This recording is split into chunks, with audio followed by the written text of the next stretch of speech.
नमस्कार, news 18 JKLH का digital platform देख रहे हैं आप। मैं हूं आपके साथ प्रिया शर्मा।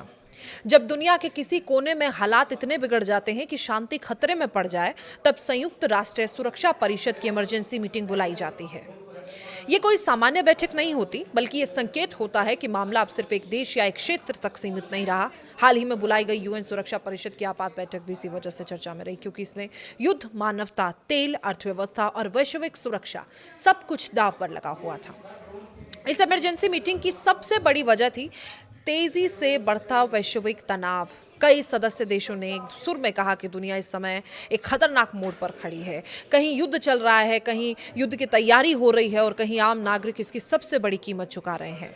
बैठक की शुरुआत में ही साफ कर दिया गया कि अगर हालात को अभी नहीं संभाला गया तो स्थिति नियंत्रण से बाहर हो जाएगी। बैठक में सबसे पहले नागरिकों की सुरक्षा का मुद्दा उठा। कई देशों ने चिंता जताई कि युद्ध और सैन्य कार्रवाइयों में सबसे ज्यादा नुकसान आम लोगों को हो रहा है।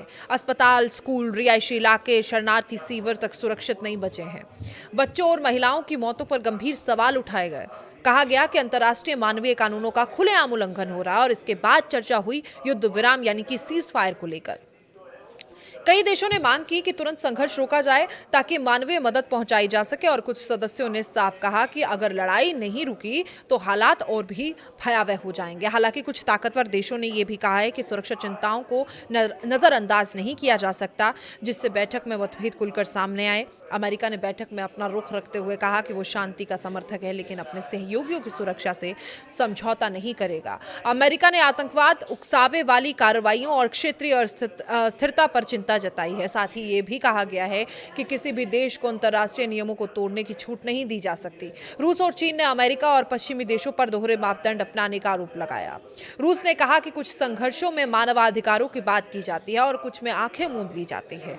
चीन ने जोर देकर कहा कि समस्या का समाधान हथियारों से नहीं, बल्कि बातचीत और कूटनीति से निकलेगा। चीन ने चेतावनी दी कि किसी एक तरफा कार्रवाई से हालात और बिगड़ सकते हैं। बैठक में मध्य पूर्व और इस्लामिक देशों की आवाज भी काफी मजबूत रही और इन देशों ने कहा कि क्षेत्र में मानवीय संकट चरम पर है। लोगों के पास खाने पीने के पानी और दवाइयों तक की कमी है। उन्होंने मांग की कि राहत सामग्री के लिए सुरक्षित रास्ते खोले जाएं और आम नागरिकों को जंग का मोहरा ना बनाया जाए। एक अहम मुद्दा तेल रहा और वैश्विक अर्थव्यवस्था। कई देशों ने चेतावनी दी कि अगर संघर्ष बढ़ा तो इसका असर पूरी दुनिया पर पड़ेगा। तेल की कीमतें बढ़ेंगी, महंगाई बढ़ेगी, गरीब देशों की हालात और खराब हो जाएगी। यानी ये संकट सिर्फ गोलियों और बमों तक सीमित नहीं रहेगा, बल्कि हर इंसान की जेब पर इसका असर पड़ेगा। भारत ने बैठक में संतुलित और जिम्मेदार रुख अपनाया। भारत ने साफ कहा कि वो शांति, संवाद और कूटनीति के पक्ष में है।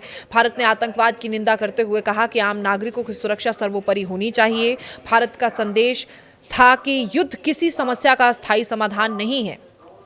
मीटिंग में यह चर्चा हुई कि अगर हालात और बिगड़ते हैं तो यूएन सुरक्षा परिषद आगे क्या कदम उठा सकती है। प्रतिबंध, अंतर्राष्ट्रीय जांच और शांति मिशन जैसे विकल्पों पर भी बात हुई है।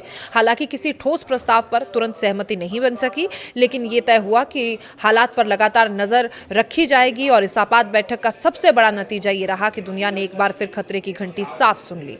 भले ही कोई बड़ा फैसला तुरंत नहीं हुआ, लेकिन सभी देशों को यह एहसास हो गया कि हालात बेहद नाजुक हैं। एक गलत कदम पूरी दुनिया को बड़े युद्ध की ओर धकेल सकता है। बैठक के बाद विशेषज्ञों का कहना है कि यूएन सुरक्षा परिषद की ये इमरजेंसी मीटिंग सिर्फ चर्चा भर नहीं थी, बल्कि एक चेतावनी थी। चेतावनी उन देशों के लिए जो ताकत के दम पर फैसले लेना चाहते हैं और चेतावनी दुनिया के लिए कि शांति को हल्के में नहीं लिया जा सकता।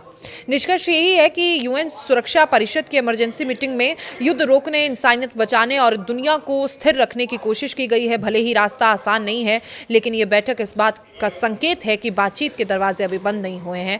अब सबकी निगाहें अगले कदम पर है। क्या दुनिया शांति चुनेगी या टकराव? आपको ये खबर कैसी लगी कमेंट बॉक्स में बताएं। फिलहाल मुझे दीजिए इजाजत। नमस्कार।